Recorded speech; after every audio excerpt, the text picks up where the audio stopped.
Hi friends, പുതിയൊരു വീഡിയോയിലേക്ക് സ്വാഗതം. അപ്പോൾ എന്തൊക്കെയുണ്ട് വിശേഷങ്ങൾ? എല്ലാവർക്കും സുഖമല്ലേ? ഞങ്ങളിവിടെ സുഖമായിട്ടിരിക്കുന്നു. നല്ല മഴയും കാറ്റും തണുപ്പും ഒക്കെ ആയിട്ട് അടിപൊളി കാലാവസ്ഥയാണ് കേട്ടോ മുന്നോട്ട് വരുന്നത്. അതിൻ്റെ കൂടെ കറണ്ടും ഇല്ല, അതുകൊണ്ട് തന്നെ വീഡിയോ ഒന്നും ഇടാനായിട്ട് പറ്റിയിട്ടില്ല ഇന്നലെ.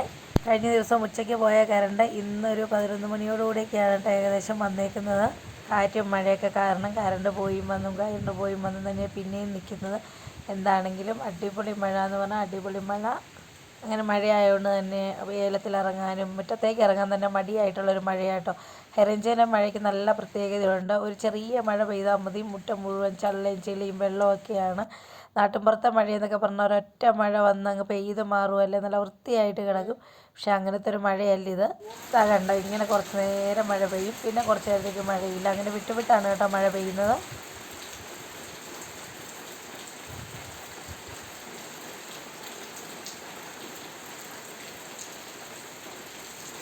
നല്ല കാറ്റായിരുന്നുകൊണ്ട് തന്നെ നമ്മുടെ പച്ചക്കറിയൊക്കെ പയറൊക്കെ ഒരുവിധം പിടിച്ചു വന്നേക്കുന്നതാണ് കേട്ടോ. അതെന്തായെന്ന് നോക്കാനായിട്ട് ഇറങ്ങിയതാണ്. അത്യാവശ്യം കാറ്റ് വന്ന് എല്ലാം ഒലച്ച് കളയും. കാപ്പിക്കമ്പിനാണേലും വലിയ ബലം ഇല്ലാത്തത് കൊണ്ട് എന്താകുമെന്നറിയില്ല. എന്താണെങ്കിലും കുഴപ്പമില്ല കേട്ടോ, നല്ല രീതിയിൽ തന്നെയാണ് നിൽക്കുന്നത്. എന്നും ഇറങ്ങി ഏലത്തിൽ ഒന്ന് റൗണ്ട് ചെയ്തൊക്കെ വരുന്നതാണ് കേട്ടോ. ഇന്ന് മഴ കാരണം ഒരു രക്ഷയില്ല, ഏലത്തിലോട്ട് ഞാൻ ഇറങ്ങിയിട്ടില്ല. എന്നും ഏലത്തിൽ ഇറങ്ങണം എങ്കിലേ കാര്യമുള്ളൂ. കണ്ടോ, മഴ 10 മിനിറ്റേ പെയ്തുള്ളെങ്കിൽ അത് നല്ല മഴയാണ് പെയ്ത് മാറുന്നത്. ഇങ്ങനെ നല്ല മഴ പെയ്താലേ ഈ വർഷം ഏലമെങ്കിലും രക്ഷപ്പെടുകയുള്ളൂ. മഴ കിട്ടിയിട്ടില്ല ഒട്ടും. അങ്ങനെയല്ല, മുറ്റമെല്ലാം നിരീക്ഷിച്ച് പെറുക്കി കയറി വന്നതിന് ശേഷം രാവിലെ ദോശയും ചമ്മന്തിയും ഉണ്ടാക്കാനായിട്ടാണ്. അതിന് വേണ്ടി ചമ്മന്തിക്കായിട്ട് കുറച്ച് തേങ്ങ തിരുമ്മി കുറച്ച് ഉള്ളിയൊക്കെ പൊളിച്ചെടുത്തിട്ടുണ്ട്. ഇനി അതിലേക്ക് ആവശ്യത്തിന് മുളക് പൊടി കൂടി ഇട്ട് കൊടുക്കണം. കറണ്ട് വന്നും പോയി നിൽക്കുന്നതുകൊണ്ട് എത്രയും പെട്ടെന്ന് കറണ്ട് ഉള്ളപ്പോൾ തന്നെ അരച്ചെടുക്കണം, അല്ലേ പണി കിട്ടും. ഇതിലേക്ക് ആവശ്യത്തിന് ഉപ്പ് കൂടി ചേർത്ത് കൊടുത്തിട്ട് ഫത്തായിനെ ഒന്ന് വിളിക്കാൻ വന്നതാണ് കേട്ടോ. സ്കൂളിൽ പോകേണ്ട ദിവസമാണ്. പനി കുറവില്ലാത്തതുകൊണ്ട് അവനെ സ്കൂളിൽ ഞാൻ വിടുന്നില്ല. ഞാൻ പനിയൊക്കെ നോക്കിയിട്ട് അങ്ങ് പോയി. അവന് നല്ല ക്ഷീണമുണ്ട്. എന്നാൽ ഒരു ദിവസം സ്കൂളിൽ പോവാതെ വീട്ടിൽ ഇരിക്കട്ടെ എന്ന് വിചാരിച്ചു. കുക്കുമോൾക്ക് സ്കൂളിൽ പോകണം, അതുകൊണ്ട് തന്നെ രാവിലെ വേണ്ട ദോശയൊക്കെ ഉണ്ടാക്കണം. ചോറും കറിയും എല്ലാം ആയി കേട്ടോ. കാക്കൂന് രാവിലെ കൊണ്ടുപോകേണ്ടതുകൊണ്ട് അതെല്ലാം ആയായിരുന്നു. ഇനി ചമ്മന്തി അരച്ച് വെച്ചിട്ടാണ് ഫത്തായിനെ വിളിക്കാനായിട്ട് കയറിപ്പോയത്.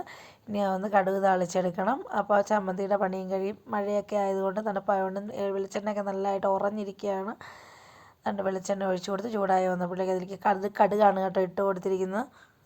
ദോശയ്ക്ക് ഉണ്ടാക്കുന്ന ചമ്മന്തിക്കറി വെക്കാൻ എല്ലാവർക്കും അറിയാവുന്ന എനിക്കറിയാം, എങ്കിലും ഞാൻ ഉണ്ടാക്കുന്ന വിധമാണ് കേട്ടോ ഞാനൊന്ന് കാണിച്ചു തരുന്നത്. അങ്ങനെ കടുകൊന്ന് പൊട്ടി വന്നപ്പോഴത്തേക്കും കുനുകുനാന്ന് കുഞ്ഞായിട്ട് അരിഞ്ഞു വെച്ചിരിക്കുന്ന ഉള്ളി ഒന്ന് കടുകിലേക്ക് താളിച്ച് കൊടുത്തിട്ടുണ്ട്. അത് നന്നായിട്ടൊന്ന് മൂത്ത് വന്ന ശേഷം ആവശ്യത്തിന് കറിവേപ്പില കൂടി ഇട്ട് കൊടുക്കുന്നുണ്ട്. കറിവേപ്പിലയാണ് കേട്ടോ ഈ ചമ്മന്തിയുടെ പ്രത്യേക രുചി തരുന്നത്. നല്ല മണവും രുചിയൊക്കെ കരിവേപ്പില ഇട്ട് കൊടുത്താലേ ഉണ്ടാവുകയുള്ളൂ. അപ്പം അതാണ് ചമ്മന്തിക്കറിയുടെ ഒരു ടേസ്റ്റും. ഇതിനിടയ്ക്ക് ഫത്തായി എഴുന്നേറ്റ് വന്ന് എന്നെ വട്ടം പിടിച്ച് അവന് ABCDയുടെ ദോശ വേണോ, അല്ലെ അവൻ്റെ പേരിൻ്റെ അക്ഷരങ്ങളുടെ ദോശ വേണോ എന്നൊക്കെ പറഞ്ഞ് നിർബന്ധം പിടിച്ച് നിൽക്കുന്ന സമയം കൊണ്ടാണ് കേട്ടോ അല്പം ഉള്ളി ഒന്ന് കരിഞ്ഞു പോയത്. ഇനി അതിലേക്ക് അരച്ച് വെച്ചിരിക്കുന്ന ചമ്മന്തി കൂടി ഒഴിച്ചു കൊടുത്ത ശേഷം ആ മിക്സി ഒന്ന് കഴുകി ആ വെള്ളം കൂടി ഒഴിച്ചു കൊടുത്തിട്ടുണ്ട്. ഒരുപാട് വെള്ളം വേണ്ട കേട്ടോ, അത്യാവശ്യം കുറുകിയായിട്ടിരിക്കണം. എന്നാൽ ഒരുപാട് കുറുകിയിരിക്കാൻ പറ്റില്ല, ഒരു അത്യാവശ്യ രീതിയിൽ. ഒരുപാട് വെള്ളമായാലും കറി കൂട്ടാതെ പോകും മക്കളൊക്കെ. എന്താണെന്ന് ഇത്രയും മതി കേട്ടോ. ഭർത്താവിന് എപ്പോഴും ABCDയുടെയോ അല്ലെങ്കിൽ അവൻ്റെ പേരിൻ്റെ അക്ഷരത്തിൻ്റെയൊക്കെ ദോശയാണ് ഇഷ്ടം. ആ ദോശ ചില ദിവസമേ ഞാൻ ഉണ്ടാക്കി വെക്കാറുള്ളൂ. അങ്ങനെ തന്നെ ഇവിടെ ചമ്മന്തിയൊക്കെ റെഡി ആയിട്ടുണ്ട്. ഇനി ഇന്നലെ മാവ് അരച്ച ശേഷം മിക്സിയിൽ നിന്ന് ഞാൻ മാറ്റിയില്ല, കാരണം ശകലം മാവേ ഞാൻ അരയ്ക്കുകയുള്ളൂ. നമുക്ക് ആവശ്യത്തിന് മാത്രം അരച്ച് ഫ്രിഡ്ജിലൊന്ന് സ്റ്റോക്ക് ചെയ്ത് വെക്കുന്ന ആ പരിപാടിയൊന്നും ഇല്ല കേട്ടോ. ആവശ്യത്തിന് അരയ്ക്കുക, ചുടുക, തീരുന്നത് പിറ്റേന്ന് വേണമെങ്കിൽ ഇട്ടുണ്ടാക്കുക, അങ്ങനെയേ ഉള്ളൂ. ഒരുപാട് ദിവസമൊന്നും ഫ്രിഡ്ജിൽ സ്റ്റോക്ക് ചെയ്ത് വെച്ചിരുന്ന് ഞാൻ കഴിക്കുകയില്ല, എനിക്കിഷ്ടമല്ല.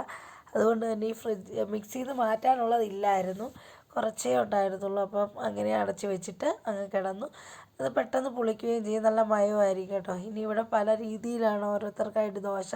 കുക്കുവിന് നല്ല കനം കുറഞ്ഞ് വീശി ചുടണം. ഫത്തായിനാണ് ഇങ്ങനെ അക്ഷരങ്ങളുടെ ദോശ ചുട്ടെടുക്കേണ്ടത്. എന്താണെങ്കിലും ഇത് കുക്കുവിനുള്ള ദോശയാണ്. നല്ല കനം കുറച്ച് അടിപൊളിയായിട്ട് വീശി ഒന്ന് ചുട്ടെടുത്ത് കിട്ടിയിട്ടുണ്ട്. അത്യാവശ്യം നല്ല മയവും പുളിയൊക്കെ ഉണ്ട് കേട്ടോ. ഒരുപാട് പുളിയല്ല, ദോശയ്ക്ക് വേണ്ട ഒരു പരുവത്തിനുള്ള മാവിലാണ് കിട്ടിയിരിക്കുന്നത്. ഇനി ഫത്തായിനുള്ള അക്ഷരങ്ങളുടെ ദോശ വെച്ച് കൊടുക്കണം. എണ്ണയുടെ അവസ്ഥ ഇതായതുകൊണ്ട് തന്നെ കുറേശ്ശെ എണ്ണയൊന്ന് തൊട്ടിട്ടേ ബ്രഷ് കൊണ്ട് നല്ലതുപോലെ തേച്ചെടുക്കാൻ പറ്റുന്നുള്ളൂ. അങ്ങനെ ദാണ്ട ഫത്തായിനെ പറ്റിക്കാനായിട്ട് അക്ഷരങ്ങളൊക്കെ ഒന്ന് നിർമ്മിച്ചെടുക്കുന്നുണ്ട് കേട്ടോ. നല്ല ഭംഗിയായിട്ടൊന്നും അക്ഷരങ്ങൾ കിട്ടിയിട്ടില്ല, ഒരുവിധ അക്ഷരങ്ങൾ ഞാൻ ഒപ്പിച്ചെടുത്തു, അത്രയേ ഉള്ളൂ. എന്തോ ചില ദിവസമൊക്കെ ചുട്ടെടുക്കുമ്പോഴത്തേനും നല്ല ഭംഗിയായിട്ട് തന്നെ കിട്ടും, ചിലപ്പോൾ കിട്ടത്തില്ല. മാവ് നല്ലപോലെ പടർന്നൊക്കെ പോവും. എന്താണേലും അവനിത് മതിയായിരുന്നു, അവൻ ഹാപ്പിയാണ്. അവൻ എങ്ങനെ പോയാലും അക്ഷരങ്ങൾ കിട്ടണം, അത്രേ ഉള്ളൂ. ഒരു ദോശയാണെങ്കിൽ വലിപ്പം കൂടുതലാണെന്ന് വിചാരിച്ച കാണാൻ തോന്നുന്നു, അക്ഷരമാകുമ്പോൾ ചെറിയ ദോശ തിന്നാൽ മതിയല്ലോ. അതുകൊണ്ട് ഞാൻ എന്നാ ചെയ്യും, കുറച്ച് അക്ഷരങ്ങളങ്ങ് ഉണ്ടാക്കി വെക്കും. അപ്പോൾ എൻ്റെ ഒരളവിന് അവൻ്റെ വയറ് നിറയുന്ന രീതിയിൽ ദോശ ഒപ്പിച്ച് ഞാൻ കൊടുക്കും. ഒന്നാമത് ദോശ ഇഡ്ഡലിയൊക്കെ തിന്ന് കഴിഞ്ഞാൽ പെട്ടെന്ന് തന്നെ വിശക്കും. അതിൻ്റെ കൂടെ ചെറിയതൊക്കെ തിന്നിട്ട് പോയി കഴിഞ്ഞാൽ ഉച്ചയ്ക്ക് മുന്നേ വിശക്കുമെന്ന് ഞാൻ പറയുമ്പോൾ അവൻ പറയും വിശക്കത്തൊന്നുമില്ല, കാപ്പി കുടിക്കാൻ വലിയ മടിയാണ്, അപ്പോഴാണ് വിശക്കത്തില്ലെന്നൊക്കെ പറഞ്ഞ് എന്നെ പറ്റിച്ച് പോകാൻ നോക്കുന്നത്. എന്താണ് ഞാൻ ഫത്താഹിൻ്റെ എഫയും ലിയാൻ്റെ എല്ലയും ഒക്കെ ഉണ്ടാക്കിയെടുത്തിട്ടുണ്ട് കേട്ടോ.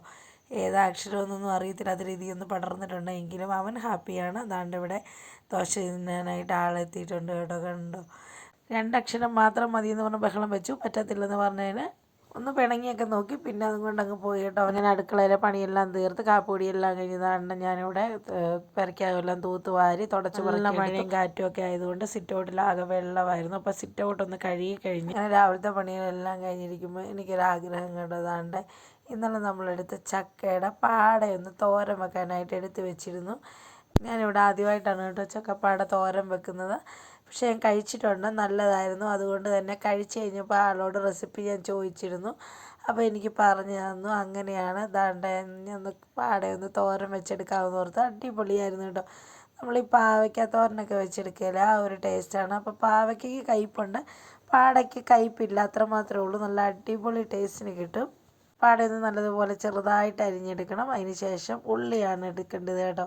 സവോള എളുപ്പത്തിന് വേണ്ടി എടുക്കാം, പക്ഷേ ഏറ്റവും ടേസ്റ്റ് തരുന്ന ഉള്ളി ഇങ്ങനെ ചെറുതായിട്ട് അരിഞ്ഞെടുത്ത് തോരൻ വെക്കുമ്പോഴാണ്.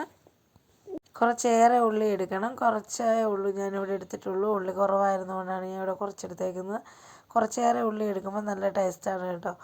അങ്ങനെ ഉള്ളി അരിഞ്ഞതുപോലെ തന്നെ ചെറുതാക്കി പച്ചമുളകും കൂടി അരിഞ്ഞെടുക്കണം. അതിന് ശേഷം ഒരു ചട്ടി അടുപ്പേലേക്ക് വെച്ച് ചൂടായി വരുമ്പോഴേക്കും വെളിച്ചെണ്ണ ഒഴിച്ച് കൊടുക്കണം കേട്ടോ. വെളിച്ചെണ്ണയിൽ ഒന്ന് തോരൻ വെച്ചെടുക്കുമ്പോൾ അടിപൊളി ടേസ്റ്റാണ്. മഴ ആയതുകൊണ്ടൊക്കെ വെളിച്ചെണ്ണ നല്ല ഉറഞ്ഞിരിക്കുകയാണ്, ഭയങ്കര പാടാണ് കേട്ടോ ഈ മഴയായി കഴിഞ്ഞാൽ വെളിച്ചെണ്ണ എടുക്കാനായിട്ട്. അതിന് ഞാനൊരു ചില്ല് ഭരണിയിൽ ഒഴിച്ച് വെക്കും, അതിലേ തീർന്നു. അതുകൊണ്ടാണ് ഇപ്പോൾ കുപ്പിയിൽ നിന്ന് ഇങ്ങനെ എടുക്കേണ്ടി വരുന്നത്. ആ വെളിച്ചെണ്ണ ഒന്ന് ചൂടായി വരുമ്പോഴേക്കും കടുകിട്ട് പൊട്ടിച്ച് കൊടുക്കുന്നുണ്ട്. ഇനി അതിലേക്ക് അരിഞ്ഞു വെച്ചിരിക്കുന്ന ഉള്ളിയും പച്ചമുളകും ഒക്കെ കൂടി ഇട്ട് കൊടുക്കണം.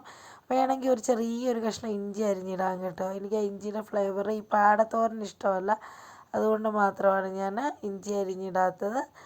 അപ്പം ദാണ്ടേ ഇനി ആവശ്യത്തിന് ഉപ്പ് കൂടി ഇട്ട് കൊടുത്തിട്ട് നന്നായിട്ടൊന്ന് വഴറ്റിയെടുക്കുന്നുണ്ട്. ഉപ്പ് കുറഞ്ഞാൽ പിന്നെ ഇടാം, കൂടിപ്പോയാലോ എന്ന് കരുതിയിട്ടാണ് കുറച്ചിട്ടേക്കുന്നത് കേട്ടോ. ഇത് കറക്റ്റ് ആവശ്യത്തിനുള്ള ഉപ്പൊക്കെ ഉണ്ടായിരുന്നു, ഇത് മതി. ഞാൻ പറഞ്ഞിട്ടില്ല എനിക്ക് കൈക്കാണ് അളവ്, സ്പൂണിന് അളന്നെടുക്കാൻ എനിക്കറിയില്ല. ഇനി അതിലേക്ക് ഒരു 2 തണ്ട് കറിവേപ്പില കൂടി ഇട്ട് കൊടുത്തിട്ടുണ്ട്. ഇനി നന്നായിട്ടൊന്ന് വഴറ്റിയെടുക്കണം.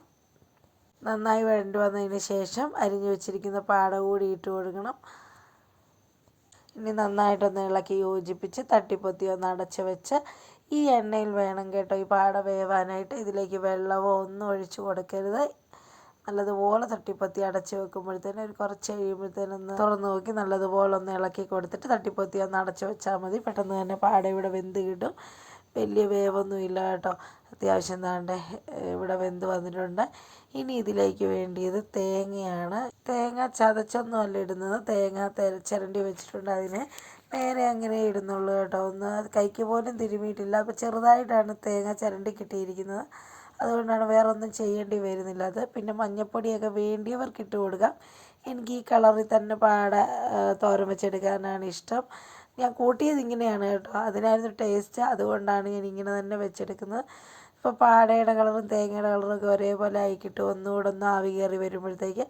അപ്പം കാണാനും ഒരു ഭംഗിയാണ്. അതുകൊണ്ട് തന്നെ ദാണ്ട് ഇവിടെ നന്നായിട്ട് തേങ്ങയൊക്കെ ഇട്ട് സെറ്റായിട്ട് വന്നിട്ടുണ്ട്. ഇത്രയേ ഉള്ളൂ, വളരെ സിമ്പിളാണ് പാടത്തോരൻ വെക്കാൻ, അതുപോലെ നല്ല ടേസ്റ്റുമാണ്. നിങ്ങൾ ആരെങ്കിലും പാടത്തോരൻ വെച്ചിട്ടില്ലെങ്കിലും കഴിച്ചിട്ടില്ലെങ്കിലും ഇങ്ങനൊന്ന് ചെയ്ത് നോക്കണം, അടിപൊളിയാണ്, നിങ്ങൾക്ക് ഇഷ്ടപ്പെടും. പിന്നെ നിങ്ങൾ ചക്ക കിട്ടി ആദ്യം എടുക്കുന്നത് പാടയായിരിക്കും, കാരണം അത്രയ്ക്ക് ടേസ്റ്റാണ്. ഇവിടെ തന്നെ ഞങ്ങൾക്ക് ചൂട് ചോറുണ്ട് കേട്ടോ, ചൂട് ചോറും പാടത്തോരനും പച്ച മീൻ വറുത്തതും അടിപൊളി സാമ്പാറും കൂടെ ഉണ്ട് കേട്ടോ. ചോറ് കഴിച്ച് തുടങ്ങിയപ്പോൾ ഇതൊന്നും വേണ്ടിയിരുന്നില്ല, പാടത്തോരൻ മാത്രം മതി. ഞാൻ പിന്നീട് സാമ്പാറൊന്നും എടുത്തില്ല, ഈ പാടത്തോരനും ഈ ചോറും കൂടെ കൂട്ടി കഴിക്കുമായിരുന്നു. അടിപൊളി ടേസ്റ്റായിരുന്നു കേട്ടോ. നിങ്ങളൊന്ന് ട്രൈ ചെയ്ത് നോക്കണം. അപ്പോൾ ഇന്നത്തെ വിശേഷങ്ങൾ ഇത്രയൊക്കെ തന്നെ ഉള്ളൂ കേട്ടോ. വീഡിയോ നിങ്ങൾക്ക് ഇഷ്ടപ്പെട്ടാൽ ലൈക്ക് ചെയ്ത് ഷെയർ ചെയ്തും കമൻറ്റ് ചെയ്തും സബ്സ്ക്രൈബ് ചെയ്തൊക്കെ സപ്പോർട്ട് ചെയ്യാൻ മറക്കരുത്. കൂടുതൽ വിശേഷങ്ങളൊക്കെ ആയിട്ട് അടുത്തൊരു വീഡിയോയിൽ കാണും വരെ ബൈ ബൈ.